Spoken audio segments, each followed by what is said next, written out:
नमस्कार दोस्तों, कैसे हैं आप लोग। आज हम समझेंगे हड़प्पा सभ्यता की विशेषताएं। विशेषता में हम हर क्षेत्र की विशेषता समझेंगे। आर्थिक, राजनीतिक, सामाजिक और धार्मिक व्यवस्था कह लीजिए या विशेषता कह लीजिए। तो हड़प्पा सभ्यता की विशेषताएं समझेंगे। विशेषताएं,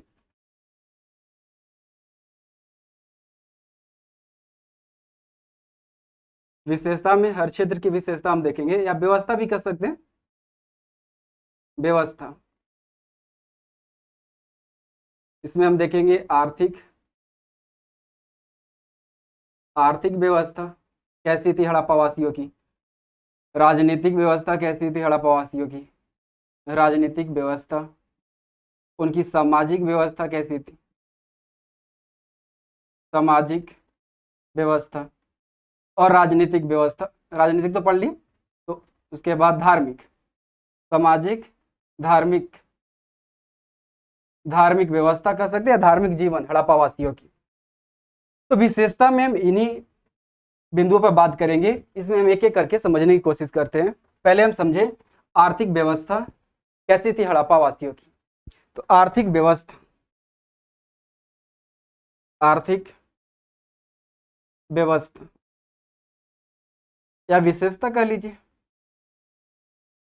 विशेषताएं, आर्थिक विशेषताएं। अब हड़प्पा सभ्यता की आर्थिक व्यवस्था को हमें समझना है। वैसे समझिए जैसे मान लीजिए कि अभी हमें यदि भारत की आर्थिक व्यवस्था को समझना है तो किन किन सेक्टर पे हम अध्ययन कर लेंगे तो हम भारत की आर्थिक व्यवस्था को समझ लेंगे। उन्हीं सेक्टर पे हम बात कर लेंगे तो हड़प्पा सभ्यता की भी समझ लेंगे। तो वो कौन कौन सेक्टर हैं जिसे आर्थिक व्यवस्था को समझने के लिए उसे समझना जरूरी है। जैसे किसी भी देश की हो आर्थिक व्यवस्था, तो कृषि कैसी है वहां पे ये देख लें। पशुपालन की क्या स्थिति है वहां पे ये देख लें। शिल्प उद्योग यानी उद्योग धंधे कितने विकसित है वहां पे, इस बात को देख लें। और व्यापार वाणिज्य यानी व्यापारिक गतिविधियां कितनी विकसित है वहां पे। इन बात पे अगर हम बात कर लें, समझ लें, इस पर अध्ययन कर लें तो हम उस देश की किसी भी क्षेत्र की अर्थव्यवस्था को हम समझ लेंगे। तो किन किन क्षेत्र पर बात करेंगे तो हड़प्पा सभ्यता की विशेषता को भी समझने के लिए उन्हीं क्षेत्र पर बात करना होगा। कृषि कैसी थी हड़प्पा वासियों की। कृषि, यहाँ पे पशुपालन की क्या स्थिति थी। पशुपालन, शिल्प उद्योग कितने विकसित थे। शिल्प उद्योग और व्यापार वाणिज्य यानी व्यापारिक गतिविधियां, व्यापार वाणिज्य कितना विकसित। किसी भी देश की अर्थव्यवस्था को समझने के लिए इन्हीं क्षेत्र पे बात करना जरूरी होता है, इन्हीं बात को समझना जरूरी होता है। तो हड़प्पा सभ्यता की आर्थिक व्यवस्था को समझना है तो इन्हीं बात पे समझना होगा, इन्हीं क्षेत्र को समझना होगा। एक एक करके हम सब पे बात कर लें। पहले हम कृषि देख लें कि हड़प्पा सभ्यता में कृषि की क्या स्थिति थी, कृषि कितनी विकसित थी। एक एक करके सब पे बात कर लेंगे। कृषि, तो हड़प्पावासी संगठित रूप से कृषि कार्य करते थे। वे गेहूं, जौ, सरसों, चना, कपास जैसे फसलों को उपजाते थे और इन फसलों को उपजाने से पहले भूमि की वे जुताई करते थे। जब भूमि की जुताई होगी तो भूमि की उर्वरता बढ़ेगी। अब इसका साक्ष्य कहाँ से मिले, कालीबंगा से। कालीबंगा से जुते हुए खेत के साक्ष्य मिले हैं। जब जुते हुए खेत के साक्ष्य मिले कालीबंगा से तो क्या हुआ, उससे भूमि की उर्वरता बढ़ने की प्रमाण हुआ। जुताई खेत के होगा तो भूमि की उर्वरता क्या होगी, बढ़ेगी घटेगी, बढ़ेगी। जब भूमि की उर्वरता बढ़ेगी तो कृषि उत्पादन बढ़ेगा। जब कृषि उत्पादन अधिक होगा तो अधिशेष कृषि की स्थिति पैदा होगी, सरप्लस होगा, खाने से अधिक होगा। जब खाने से अधिक होगा तो फिर उस अनाज को, उस फसल को रखने के लिए भी कुछ चाहिए। तो कालीबंगा से यहाँ पे फसल के नाम नहीं लिख रहे हैं, पीडीएफ में दिया हुआ क्या लिखे, सरसों, जौ, चना करते थे तो पीडीएफ में लिखा हुआ देख लीजिएगा ना। कालीबंगा से क्या मिले हैं, खेत जुताई के साक्ष्य मिले। खेत जुताई के साक्ष्य कहां से मिले, कालीबंगा से। जब खेत जुताई के साक्ष्य मिले तो इससे यह बात स्पष्ट हुआ कि भूमि की उर्वरता क्या थी, अच्छी थी। खेत की जुताई हुई होगी तो भूमि की उर्वरता क्या होगी, बड़ी होगी। भूमि की उर्वरता बढ़ गई होगी, एरो मार दी ऊपर, ऐसा लगा दिया, यानी बढ़ी हुई। जब भूमि की उर्वरता बढ़ी होगी तो कृषि उत्पादन बढ़ा होगा, कृषि उत्पादन, कृषि उत्पादन बढ़ा होगा। जब कृषि उत्पादन बढ़ेगा तो सरप्लस की स्थिति उत्पन्न होगी, अधिशेष कृषि होगा, खाने से अधिक होगा। तो अधिशेष कृषि, अधिशेष कृषि, अधिशेष, अधिशेष बोलो तो सरप्लस, सरप्लस, सरप्लस कृषि। अब अधिशेष कृषि हुआ होगा, इसका क्या प्रमाण है? जैसे कालीबंगा से खेत के जुताई के साथ मिले, इससे हम बोल सकते हैं कि भूमि की उर्वरता बढ़ी होगी। लेकिन भूमि की उर्वरता बढ़ी होगी जरूर तो अधिशेष कृषि हुआ होगा या ना होगा, मतलब खेत की जुताई होने से एक अनुमान लगाया जा सकता है कि अधिशेष कृषि हुई होगी। लेकिन इसका क्या कोई प्रमाण है? जैसे मान लें कि आपके घर में, आपके यहाँ खेती होती है, खेती होती है तो कृषि उत्पादन होते होंगे, और आपसे बिना हम पूछे हुए आपके घर में जानना चाहें कि आपके घर में उत्पादन अधिशेष है कि नहीं, यानी फसल खाने से अधिक होता है कि नहीं, तो हमें आपसे जानकारी पूछना नहीं है। तो हमें क्या करना होगा? आपके घर में जाएंगे हम और देखेंगे कि जो अनाज रखने के जो बर्तन होते हैं, जिसे मैं गांव में उसे कोठी बोलते हैं, कोठी भाड़ी, जिसमें चावल गेहूं दाल रखा जाता है। और जैसे हम आपके घर में गए और 3-4 कोठियाँ मुझे देखने के मिला बड़ा बड़ा, तो हम मान लेंगे कि आपके घर में पैदावार अच्छी होती होगी, तबे इतना सारा कोठियाँ हैं। जिसके घर में पैदावार होगा ही नहीं, जिसका खेत है ही नहीं, कृषि कार्य करते नहीं, वो क्यों कोठी पाड़ेंगे? कोठी होता है गांव में मिट्टी का बनता है, जिसे अनागार बोल सकते हैं, हड़प्पा सभ्यता में उसे अनागार बोलते थे, जिसमें अनाज रखा जाता है। तो अब मिलेगा तो हम मान लेंगे कि आपके घर में अधिशेष कृषि हुआ होगा और उसमें सब अनाज आप रखते हैं। उसी तरह से अधिशेष कृषि कैसे, मतलब हड़प्पा सभ्यता में अधिशेष कृषि हुई होगी कैसे माने? तो उसका प्रमाण है हड़प्पा और मोहनजोदड़ो से मिला हुआ अनागार। हड़प्पा एवं मोहनजोदड़ो, मोहनजोदड़ो, हड़प्पा और मोहनजोदड़ो से अनागार मिला है, अनागार। जब अनागार मिला जिसमें अनाज रखने वाला कोई बर्तन, मतलब अनागार, वैसे जैसे गांव में कोठी जिसको बोलते हैं, उसी तरह का तो अनागार मिले। जैसे अनागार मिले तो क्या हुआ? इस बात से स्पष्ट हो गया कि हड़प्पा सभ्यता में अधिशेष कृषि हुई होगी, तभी अनागार है। जिस न तो ऐसे क्यों अनागार कोई पालेगा? तो हड़प्पा और मोहनजोदड़ो से क्या मिले? अनागार। लोथल कालीबंगा से मिले खेत की जुताई के साथ, जिससे यहाँ तक हम आए हैं कि अधिशेष कृषि हुआ होगा। और इस अधिशेष कृषि को प्रमाणित कर दिया हड़प्पा और मोहनजोदड़ो से मिले हुए। हड़प्पा सभ्यता में धान की खेती प्रचलित नहीं थी, धान की खेती प्रचलित नहीं थी, इसे काट दिया, नहीं प्रचलित नहीं थी। लेकिन लोथल और रंगपुर से धान के साक्ष मिले हैं। कहां से? लोथल और रंगपुर से, लोथल एवं रंगपुर, लोथल एवं रंगपुर से धान के साक्ष मिले। अब देखिए यहां पर समझने की बात है कि प्रचलित नहीं थी और धान के साक्ष मिले, इसका मतलब हुआ, जिसे मैं ऐसे अगर एग्जाम्पल के तौर में समझे कि मान ले कि आज भारत में छुआछूत की अवधारणा है या नहीं, यानी लोग छुआछूत करते हैं? नहीं करते हैं, समानता कोई नहीं करता है। लेकिन 2-4 रोज लोग आज भी हैं जो छुआछूत की भावना रखते हैं, अनटचेबिलिटी आज भी वो रखते हैं, और उसी तरह से लोगों के साथ व्यवहार भी करते हैं। तो अब 2-4 लोग व्यवहार उस तरह से करते हैं, इस आधार पर हम ये तो न कह देंगे ना कि भारत के सभी लोग छुआछूत की भावना से ग्रसित, भारत के लोग छुआछूत आज भी करते हैं, नहीं कहेंगे ना। उसी तरह यहाँ भी है, धान की खेती प्रचलित नहीं थी समानता, धान की खेती से हड़प्पा के हर लोग परिचित नहीं थे। लेकिन लोथल और रंगपुर से वहां से साक्ष्य मिले हैं, तो हो सकता है कि वहां के लोग थोड़ी बहुत मात्रा में धान खेती किए होंगे, तो वहां से साक्ष्य मिले, लेकिन प्रचलित नहीं थी, हर लोग इससे परिचित नहीं थे। तो ये तो एक हुई कृषि, कृषि समझ लिया। अब समझे पशुपालन की क्या स्थिति थी हड़प्पा सभ्यता।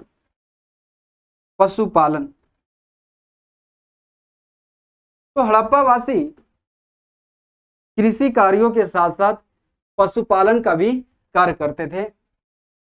पशुपालन,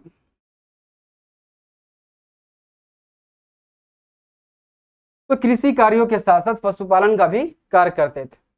और वे गाय, बैल, भैंस, भेड़, बकरी जैसे पशुओं को पालते थे, जिनका उपयोग आप बताइए, खुद ही बता दीजिए कि गाय, भैंस, बैल, भेड़, बकरी का क्या उपयोग होगा। हड़प्पा वासी के बारे में छोड़िए ना, आज आपके घर में गाय है, बैल है, भैंस है, तो क्या क्यों आप पाले हैं? क्या उद्देश्य? कुछ उद्देश्य तो होगा ना, उसे कुछ फायदा होता है तभी तो रखे हैं। तो जो आज फायदा हो रहा होगा कल भी वही फायदा होता होगा।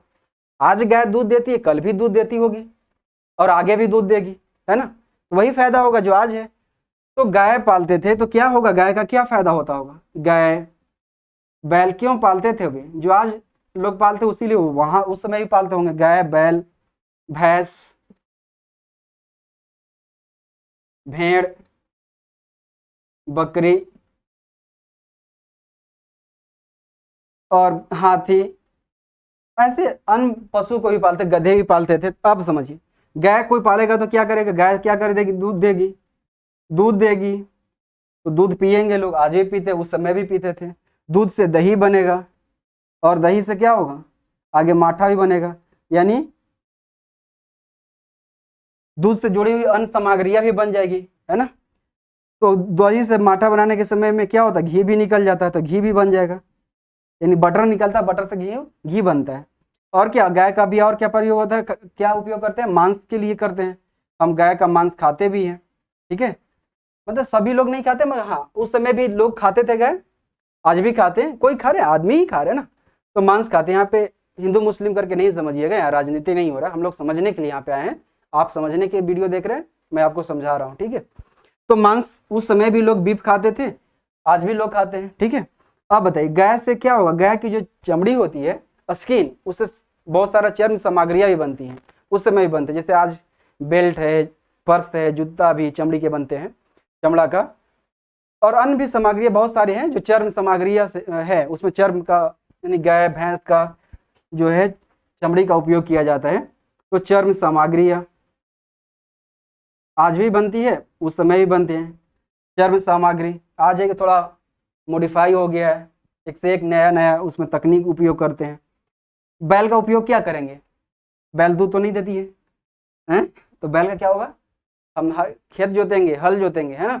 तो खेत की जुताई करने के लिए, यानी कृषि कार्य के लिए बैल का उपयोग होता है, कृषि कार्य। और क्या होता है?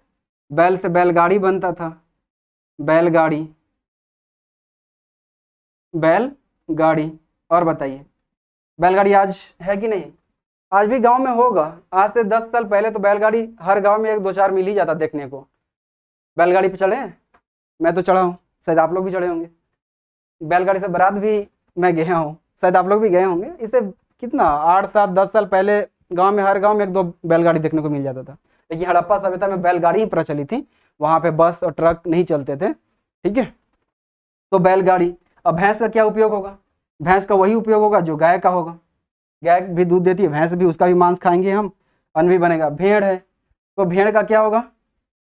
तो भेड़ का मांस खाएंगे, है ना? और भेड़ के साथ और क्या इसका होगा? सबसे अच्छा इसका है जो क्या बोलते हैं उसका, कंबल। कंबल बनता है ना, भेड़ के जो बाल का होता है कंबल बनता है, यानी वस्तु भी बन जाएगा, तो कंबल, ठीक है? बकरी का क्या करेंगे? बकरी का भी मांस खाएंगे, आज भी खाते हैं। और क्या, बकरी भी दूध देती है, दूध पिए बकरी का? लोग करेंगे बकरी का दूध पिए होंगे ना, जरूर पिए होंगे। बकरी का दूध फायदा भी करता है। डॉक्टर, जब आपकी हड्डी टूट जाए, कहीं बोन आपका टूट जाता है, तो डॉक्टर सलाह देता है कि इस पे बकरी का दूध मालिश करिए। इसका भी फायदा होता है कि हड्डी हाली जुड़ जाता है। और फिर लू मार देता है ना, गर्मी के दिन में लू मार देता है, तो क्या होता है? बकरी का दूध पूरा देह पर थोप लिया जाता है, मतलब लेप लिया जाता है, जो हाली बुखार उतर जाता है। तो बचपन में तो थोपाया ही होगा, बच्चे में खूब खेलते होंगे दिन भर दोपहरिया में, कंचा, गुल्ली डंडे, है ना? तो बुखार लगता था, हमेशा लू मारता था, तो मम्मी क्या करती थी? मम्मी धर के पूरा दूध लेप देती थी कि हाली बुखार ठीक हो। और दूध पीने के लिए मिल जाता था, तबीयत खराब हुआ तो। दूध पिए कभी? कैसा स्मेल आता है? वैसा ही जैसा बकरी का स्मेल आता है ना, जैसे बकरी महकती है ना, वैसा दूध भी उसका महकता है, पर फायदा करता है बकरी का दूध, है ना? हाथी का उपयोग क्या करते हैं? वस्तु धोने के लिए करते होंगे। तो आप बताइए, और इसका ना हड़प्पावासी मनोरंजन के लिए भी मतलब पशुओं का प्रयोग करते थे, मनोरंजन। ऐसे मनोरंजन के अन्य साधन भी कैसे करते थे मनोरंजन पशुओं से? वो पशु पक्षियों को आपस में लड़ाते थे, जैसे मुर्गा मुर्गी को लड़ाते थे, मुर्गा मुर्गी पालन करते थे, मुर्गा मुर्गी को आपस में लड़ाते थे, बैल सांड को आपस में लड़ाकर मनोरंजन का कार्य करते थे। ऐसे मनोरंजन के लिए अन्य साधन भी थे। जब हम सामाजिक जीवन समझेंगे, हड़प्पावासियों की सामाजिक जीवन पर बात करेंगे तो वहाँ बताएंगे कि हड़प्पावासी मनोरंजन के लिए किन किन साधनों का प्रयोग करते थे।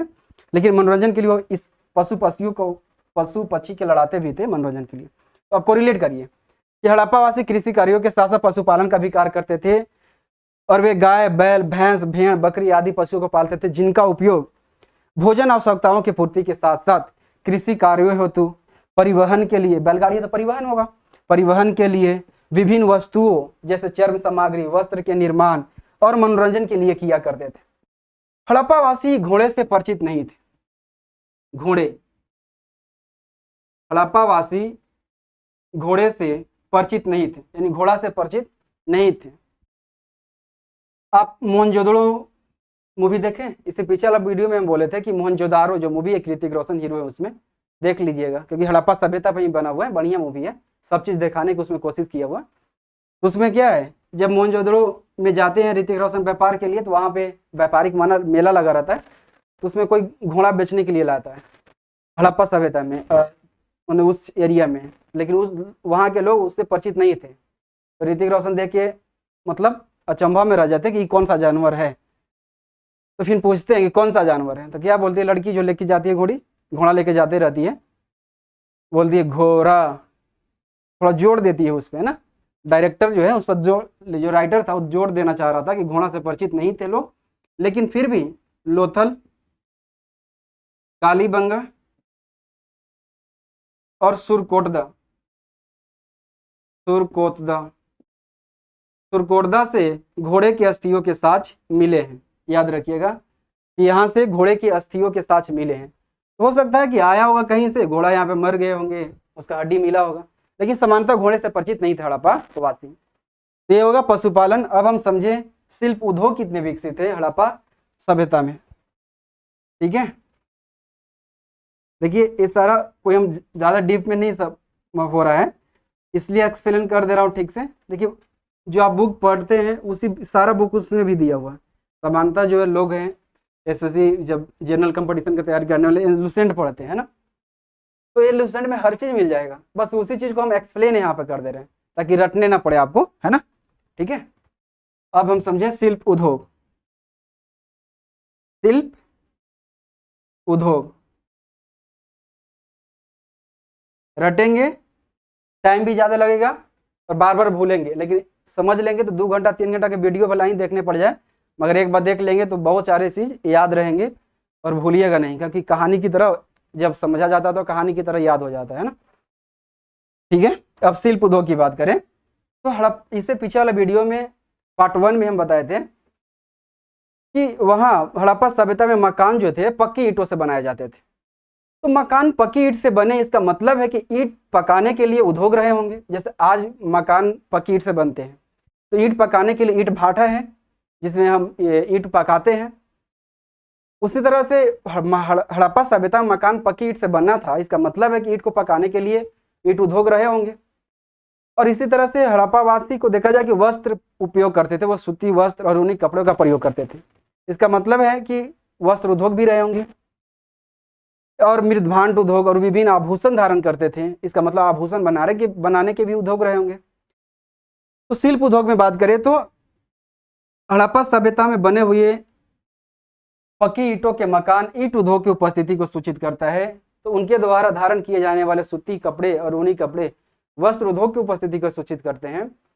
और इसी तरह मृदभांड उद्योग, धातु उद्योग आदि विकसित अवस्था में थे, जो श्रम के विभाजन और विशेषीकरण से युक्त हैं। देखिए श्रम के विभाजन मतलब हुआ, जैसे आज कोई इंडस्ट्री है तो श्रम का विभाजन होता है ना, कोई क्लर्क है, कोई उसमें मैनेजमेंट का काम देख रहा है, कोई लेबर है, तो क्या होता है सबका काम बटा हुआ रहता है। तो श्रम का विभाजन और विशेषीकरण मतलब हुआ तो कोई किसी काम के लिए विशेषज्ञ है, स्पेशल होता है, तो वह वही काम करता है। तो उस समय भी हड़प्पा सभ्यता में भी श्रम का विभाजन होता था और विशेषीकरण, जो कोई विशेषज्ञ है तो वो काम करता था। तो शिल्प उद्योग यही था इसमें। अब बात करें व्यापार वाणिज्य की। व्यापार वाणिज्य तो ये भी समझ लिया, अब हम बात कर रहे हैं व्यापार वाणिज्य पे। ठीक है, और लास्ट है आर्थिक व्यवस्था को समझ लेंगे, इतना समझ लिया। अब बात कर लें व्यापारिक गतिविधियां। व्यापार,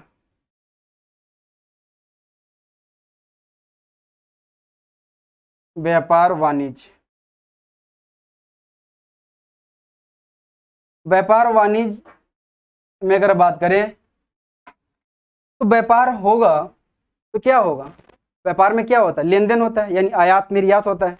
एक देश दूसरे देश के साथ व्यापार कर रहा है तो आयात निर्यात होगा, आयात निर्यात, आयात निर्यात। और क्या होगा, अब आयात निर्यात करेंगे, कहीं से सामान खरीद के लाएंगे, कहीं बेचने के लिए ले जाएंगे तो क्या चाहिए, परिवहन के साधन चाहिए, तो यातायात व्यवस्था भी चाहिए। तो हड़प्पा सभ्यता में कैसी थी यातायात व्यवस्था, ये देख लेंगे, यातायात व्यवस्था। अब लेन देन करेंगे तो माप तौल भी चाहिए, माप करेंगे तब तो बेचेंगे ना खरीदेंगे, माप तौल चाहिए। और क्या चाहिए, लेन देन करेंगे तो विनिमय के साधन भी चाहिए। तो विनिमय कैसा था, विनिमय के साधन क्या थे, वस्तु विनिमय था या मुद्रा था, देखेंगे विनिमय प्रणाली कैसी थी, या विनिमय के साधन भी बोल सकते हैं, विनिमय प्रणाली। यहाँ पे समझते हैं कि नहीं, व्यापार और वाणिज्य में अंतर। व्यापार मतलब हो गया कि लेन देन करना, खरीद बिक्री करना, और वाणिज्य मतलब होता है कि उस प्रक्रिया में भाग लेता है, यानी उस प्रक्रिया को पूरा कर। जैसे ऐसे एग्जाम्पल के समझ है कि कोई आप वह खरीदने गए, कुछ टमाटर ही खरीदनी है, कि टमाटर खरीदे 1 kg, तो टमाटर खरीदे तो लेने क्या किए, टमाटर, तो ये व्यापार का भाग हो गया। लेकिन टमाटर के साथ साथ आपको प्लास्टिक भी मिलता है, प्लास्टिक में लाते हैं, तो आप प्लास्टिक खरीदने गए थे नहीं, तो फिर भी आपको प्लास्टिक नहीं मिलता, तो प्लास्टिक हो गया वाणिज्य, और टमाटर ले लिए आप, ये व्यापार का भाग हो गया। यदि मान लीजिए कि उसके पास प्लास्टिक नहीं होता, टमाटर तो है लेकिन प्लास्टिक खत्म हो गया है, तो क्या आप लेते हैं वहां से टमाटर, नहीं, लेकिन प्लास्टिक है ही नहीं तो क्यों ले। तो व्यापारिक गतिविधियां की जो थी वह क्या होता, पूरी नहीं हो पाती। तो वाणिज्य जो है उस व्यापारिक जो प्रक्रिया, उस प्रक्रिया में भाग लेकर उस प्रक्रिया को पूरा करता है, ठीक है, वही होता है व्यापार। यानी व्यापार हो गया ट्रेड, अब वाणिज्य यानी कॉमर्स, ठीक है। एक एक करके इससे बात कर ले। ये आयात निर्यात में क्या करते थे, तो हड़प्पा वासी, यहाँ समझ ले आयात निर्यात, आयात और निर्यात। तो आयात हो गया, यहाँ निर्यात कर लें। आयात मतलब होता है दूसरे देश से खरीदना, और निर्यात में दूसरे देश को बेचना, ठीक है। तो आयात में वो क्या करते थे, बहुमूल्य पत्थर, बहुमूल्य पत्थर, सोना, चांदी, ये सब का वो आयात करते थे। और निर्यात में वे लकड़ी के सामान, लड़की लिखा रहा है सॉरी, लकड़ी के सामान और हाथी दांत की सामग्री, हाथी दांत सामग्री, और वस्त्र भी वो निर्यात करते थे यानी बेचते थे। ये सब उनके निर्यात के वस्तु थे, और वो खरीदते थे दूसरे देश से बहुमूल्य पत्थर। बहुमूल्य पत्थर में अगर देखें तो लाजवर्द एक पत्थर होता था, लाजवर्द, ये एक जो इसकी प्राप्ति जो करते थे वो बदखसा, बदखसा, बदखसा अफगानिस्तान में है, ठीक है, अफगानिस्तान, बदखसा से करते थे। लाजवर्द एक पत्थर है नीले रंग का, जो कि बहुमूल्य पत्थर है, आज भी लोग उसका प्रयोग करते हैं, जिसे रिंग बनाने में उसका उपयोग करते हैं। ऐसा मानते हैं कि वो चमत्कारी पत्थर है, और लोग उसका उपयोग करते हैं, पहनते हैं कि मतलब मेरी जो उद्देश्य है, मेरा लक्ष्य है वो पूरा हो जाए, और इस उद्देश्य से पहनते हैं लोग, आज भी पहनते हैं लोग। तो लाजवर्द की प्राप्ति हड़प्पा वासी कहाँ से करते थे, अफगानिस्तान में एक स्थान है बदखसा, वहां से वो करते थे। और हड़प्पा वासी तांबे की प्राप्ति, तांबे यानी तांबा की प्राप्ति वे गणेश्वर से करते थे। गणेश्वर है भारत में, राजस्थान, वर्तमान में जो राज्य है राजस्थान, वहां है। तो हड़प्पा वासी तांबे की प्राप्ति राजस्थान से करते थे। ये एसएससी एमटीएस 2021 का प्रश्न है, एसएससी एमटीएस 2021 में पूछा हुआ है एसएससी एमटीएस में, कि हड़प्पा सभ्यता के लोगों को वर्तमान राजस्थान वाले क्षेत्र से कौन से धातु की प्राप्ति होती थी, तो तांबा की। ये एग्जाम में पूछा हुआ, समझिए, एसएससी एमटीएस एसएससी का सबसे लो एग्जाम हो जाता है, उसमें इतना गहराई में प्रश्न पूछा हुआ है व्यापार वाणिज्य से। एग्जाम का स्टैंडर्ड समझ ही रहे हैं, अब धीरे धीरे क्या बढ़ रहा है। तो आपको समझना भी होगा उसी लेवल पे, ठीक है। तो तांबे की प्राप्ति वे गणेश्वर से करते थे, राजस्थान से करते थे। अब हम बात करें यातायात यातायात मेरा समझ लिए। अब हम बात करें यातायात व्यवस्था की साधन क्या थे, यातायात कैसे करते थे, परिवहन के क्या साधन थे, परिवहन के साधन यानी यातायात व्यवस्था, यातायात व्यवस्था या परिवहन के साधन बोल लीजिए। तो हड़प्पा सभ्यता में यातायात के लिए स्थल मार्ग और जल मार्ग प्रचलित, स्थल मार्ग और जल मार्ग, यही दो मार्ग प्रचलित है। वायु मार्ग प्रचलित नहीं था उस समय, जहाज नहीं थे, मतलब हवाई जहाज नहीं था, एरोप्लेन नहीं था, ठीक है। तो स्थल मार्ग और जल मार्ग प्रचलित था। स्थल मार्ग के लिए प्रमुख परिवहन जो था बैलगाड़ी था, बैलगाड़ी ही उस समय स्थल मार्ग के प्रमुख परिवहन थे। और जल मार्ग के लिए नाव और जहाज का प्रयोग किया जाता था, नाव और जहाज। जब देखिएगा मूवी मोहनजोदारो, तो जब ऋतिक रोशन व्यापार के लिए जब मोहनजोदड़ो जाते हैं तो वो अपनी वस्तु लेके किससे जाते हैं, बैलगाड़ी से जाते हैं, है ना। तो स्थल मार्ग के लिए बैलगाड़ी प्रमुख परिवहन था। लोथल और सुरकोटदा, लोथल और सुरकोतदा हड़प्पा कालीन बंदरगाह थे, बंदरगाह, पोर्ट जिसे बोलते हैं इंग्लिश में, बंदरगाह, हिंदी में से पत्तन भी बोलते हैं ना, याद रखिएगा, बंदरगाह या पत्तन। कई एग्जाम में पतन वर्ड यूज किया हुआ है, लेकिन कंफ्यूज हो जाता है कि पतन क्या लिख दिया था कि निम्नलिखित में से कौन हड़प्पा कालीन पतन है। तो सबको लगा कि पतन तो हड़प्पा का हुआ था बाढ़ से, लेकिन पतन वो नहीं था, पतन मतलब बंदरगाह से पूछ रहा था, है ना। तो लोथल और सुरकोटदा हड़प्पा कालीन बंदरगाह थे। सामान्यतः वो एग्जाम में लोथल ऑप्शन रहता है, लेकिन सुरकोटदा भी बंदरगाह थे, दोनों ही गुजरात में है ना। लोथल से गोदीबाड़ा के साक्ष्य मिले, लोथल से गोदीबाड़ा यानी डॉकयार्ड, गोदीबाड़ा डॉकयार्ड, डॉकयार्ड, डॉकयार्ड का मतलब होता है जहाज बनाने का स्थान। तो लोथल से क्या मिले, पूछा हुआ एग्जाम में, कई जगह पूछा हुआ एग्जाम में है कि गोदीबाड़ा के साक्ष्य कहाँ से मिले हैं, तो लोथल से। और गोदीबाड़ा का मतलब क्या होता है, जहाज बनाने का स्थान। तो यह था यातायात व्यवस्था की, उनकी व्यवस्था, परिवहन के साधन। अब हम बात करें मापतौल की क्या प्रणाली थी। तो मापतौल में अगर हम देखें, मापतौल की प्रणाली, मापतौल, हड़प्पा सभ्यता में मापतौल भी किया जाता था। और मापतौल की जो उनकी इकाई थी 16 के अनुपात में थी, 16 के अनुपात मतलब गुणक, 16, 32, 64 ऐसे करके उनका मानक था। और प्रमाण में देखें तो मोहनजोदड़ो से मिला है तराजू, मोहनजोदड़ो से मिला है तराजू।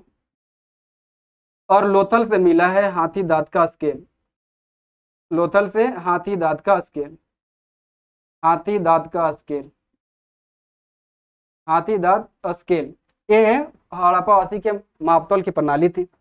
अब हम विनिमय की प्रणाली समझे कि विनिमय कैसे करते थे, विनिमय के क्या प्रणाली थे, विनिमय प्रणाली, विनिमय प्रणाली, विनिमय प्रणाली या विनिमय के साधन ही बोल सकते हैं।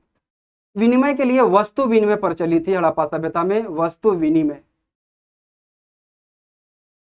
मुद्रा का प्रचलन, वस्तु विनिमय था, मुद्रा का प्रचलन नहीं था, यानी मुद्रा प्रचलित नहीं थी। जैसे देखिएगा जब ऋतिक रोशन जाते हैं मोहनजोदड़ो नील बेचने, तो मोहनजोदड़ो जाते हैं तो वहां पे जब अब नील रखते हैं अपना बेचने के लिए, जब ग्राहक आते हैं तो क्या बोलते हैं कभी वो 10 रुपए केजी है, 20 रुपए केजी है, नहीं। उनका डीलिंग कैसे होता है उन लोगों को, 8 गुनी गेहूं के बदले 3 गुनी नील, यानी 8 किलो गेहूं देंगे तो 3 गुनी नील लेंगे। देखिएगा मूवी में ऐसा दिखाया हुआ है, ठीक है। जब वो नील बेचने जा रहे हैं तो जब बेचते हैं तो अपना दाम रखते हैं, तो फिर मोहनजोदड़ो ऋतिक रोशन बोलते हैं कि नहीं 10 गुनी गेहूं के बदले 3 गुनी, यानी 10 किलो लेंगे गेहूं तब देंगे 3 किलो नील, ठीक है। तो वस्तु विनिमय प्रणाली थी, मुद्रा का प्रचलन नहीं था। वर्तमान में बात करें तो आज वस्तु विनिमय प्रणाली है या नहीं, जो शहर में जन्म लिए होंगे, शहर में ही पले बड़े हैं, खाली पैसा ही देखे हैं, वो बोलेंगे कि नहीं है, आज मुद्रा है। लेकिन देहात के हैं वो बोलेंगे कि आज मुद्रा भी है, वस्तु विनिमय भी प्रणाली। गांव में 80 से आज भी 80-90% की जो लेन देन होता है वो वस्तु विनिमय प्रणाली में होता है। गांव में जब सब्जी वाले भाई आते हैं बेचने ठेला लेके, तो क्या वो बोलते हैं कि, कभी बोलते ही नहीं वो कि 10 रुपये केजी आलू है, 20 रुपये केजी आलू, कुछ नहीं, प्याज ऐसे है, सीधे बोलते हैं क्या, धान से बदला आलू, है ना, यही नहीं बोलते हैं, धान से बदला है आलू, टमाटर है, धान से अधिया, अधिया मतलब 1 केजी धान देंगे तो आधा केजी टमाटर देंगे, ऐसे ही होता ना गांव में। बचपन के ध्यान याद कीजिए, जब कुछ बिकने आता था गांव में, कुछ भी, जैसे मलाई बर्फ, तो क्या करते थे हम लोग, पैसा नहीं ले जाते थे, क्या करते थे, चावल निकाले घर में से 1 गिलास और लेके चल दिए बर्फ लेने, है ना, बर्फ वाला को बोले कि लीजिए चावल, ऐसी बर्फ दे दीजिए, तो चावल ले लेता था, बर्फ दे देता था, तो वस्तु विनिमय तो हुआ, चावल के बदले मलाई बर्फ मिल गया, है ना। तो ये है, आज भी वस्तु विनिमय प्रणाली है, गाँव में बहुत चलते हैं, बहुत अभी भी बहुत है स्तर पे। मुद्रा भी प्रचलन है और वस्तु विनिमय भी गांव में होता है, ठीक है। तो विनिमय प्रणाली, तो ये सारे आप समझ गए, व्यापारिक यही थी, आयात निर्यात समझ लिए, यातायात व्यवस्था मापतौल समझ लिए, विनिमय प्रणाली समझ ली। इसका क्या प्रमाण है, अगर प्रमाण के तौर पे हम देखें तो व्यापारिक प्रमाण क्या है, कैसे हम समझे कि हड़प्पावासी का ऐसा व्यापार होता था। इसके प्रमाण के तौर पर मेसोपोटामिया के एक सम्राट, मेसोपोटामिया इराक का प्राचीन नाम है, वहाँ एक सम्राट हुए, उसका नाम सारगौन था, उनके अभिलेख से यह पता चलता है हड़प्पावासियों का सारा व्यापारिक संबंध। उस अभिलेख में लिखा हुआ है कि दिलमुन, यह उसमें लिखा हुआ है कि दिलमुन मतलब बहरीन का प्राचीन नाम था, दिलमुन, माकन यानी मकरान के खाड़ी, और मेलूहा, देखिए वर्ड ये याद रखिएगा, एग्जाम में पूछा हुआ है, मेलूहा मतलब हुआ हड़प्पा सभ्यता के बारे में, हड़प्पा सभ्यता का या सिंधु घाटी सभ्यता का प्राचीन नाम था हड़प्पा सभ्यता, ज्यादा था मेलूहा। तो मेलूहा के व्यापारी जहाज लाते थे वहां, ये बात को बताए हैं अभिलेख में, जिसमें दिलमुन यानी बहरीन जो था मध्यस्थता की भूमिका निभाता था, और इस व्यापार वाणिज्य का जो संतुलन था हड़प्पा सभ्यता के पक्ष में था, यानी सरप्लस हड़प्पा सभ्यता के पक्ष में था। तो प्रमाण के तौर पर मेसोपोटामिया के सम्राट का अभिलेख है, सारगौन का अभिलेख, ठीक है। सबसे उसमें इंपॉर्टेंट है मेलूहा शब्द, पूछा हुआ एग्जाम में कि मेलूहा किसके लिए यूज किया जाता था शब्द, तो हड़प्पा सभ्यता के लिए। अब हो गया, हमें आर्थिक गतिविधियां पूरी तरह से हम समझ लिए, अब हम समझें राजनीतिक गतिविधियां, यानी राजनीतिक व्यवस्था या राजनीतिक विशेषताएं कह सकते हैं। राजनीतिक व्यवस्था, राजनीतिक व्यवस्था, तो राजनीतिक की व्यवस्था करें तो केंद्रीकृत शासन प्रणाली थी, केंद्रीकृत शासन प्रणाली, केंद्रीकृत शासन प्रणाली। क्यों केंद्रीकृत शासन प्रणाली थी, केंद्रीकृत शासन, क्योंकि हड़प्पा के सभी नगरों में भवन निर्माण की प्रणाली और मापतौल की प्रणाली समानता एक समान दिखता है, इसलिए अनुमान लगाया गया कि शासन का जो प्रणाली था केंद्रीकृत, और शासन का संचालन जो था वो वणिक वर्ग के हाथ में था, वणिक वर्ग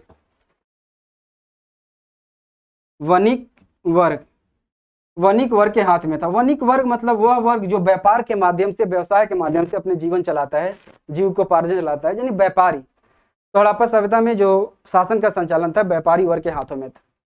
राजनीतिक विशेषता में व्यवस्था में यही है, इसमें और कोई ज्यादा जानने की जरूरी नहीं है। अब हम बात करेंगे हड़प्पा वासियों की सामाजिक जीवन और उनकी धार्मिक जीवन कैसे थी, जो एग्जाम के लिए तो सब महत्वपूर्ण है, ठीक है। अब हम इसको बात करेंगे, इस पे सामाजिक जीवन पे और धार्मिक जीवन पर, लेकिन इस पे बात करेंगे नेक्स्ट पार्ट में। आज यही रखते हैं, फिर मिलेंगे हम आपसे जल्दी में। धन्यवाद।